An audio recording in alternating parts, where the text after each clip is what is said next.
Əgər bir insan qarşısına məqsəd qoyandan sonra məqsəd yönlü deyilsə, məqsədi uğrunda hərəkət eləmirsə və tənbəllik eləyirsə, səhlənkarlıq eləyirsə, məqsədinə nalayiq yanaşırsa, yəni ciddi yanaşmırsa, deməli bu insanın məqsədinin mənası yoxdur. Yəni bu insan boş-boşuna pafoslu məqsədlər qoyur qarşısına, bu məqsədin mənasını bilmir. Yəni bu məqsədə nail olandan sonra bunun Allaha nə xeyri olacaq, sənə nə xeyri olacaq, ailənə və cəmiyyətinə, millətinə nə xeyri olacaq. Ona görə də insan boş məqsəd qarşısına qoyandan sonra isə bu məqsədin yolunda başlayır səhlənkarlıq eləmək. Çünki mənasız bir məqsəd qarşısına qoyub, özü də heç bilmir ki, bu məqsədinə nail olandan sonra nə olacaq. Və insan bu format məqsəd qarşısına qoyanda boş bir məqsəd, mənasız bir məqsəd. O məqsəd ki, insanlara bir xeyir verməyəcək.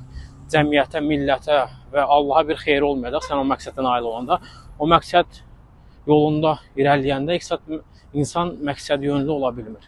Və insanın niyyəti çox böyük bir rol oynayır. Əgər sənin niyyətin gözəl deyilsə, Allahın xoşuna gələn deyilsə və Allahın istəyi ilə üzbəüz gəlmirsə, çox ehtimal ki, sənin öz məqsədinə çatmağında çox xeyir əldə edə bilməyəcəksən və ya öz məqsədinə çatsan belə onun xeyrini görməyəcəksən və ya vəbşə çatmayacaqsan. Çünki insan bəzi hallarda fərz eləyir ki, Allah mənim dualarımı eşitmir, mən kömək istəyirəm, mənə kömək yetirmir.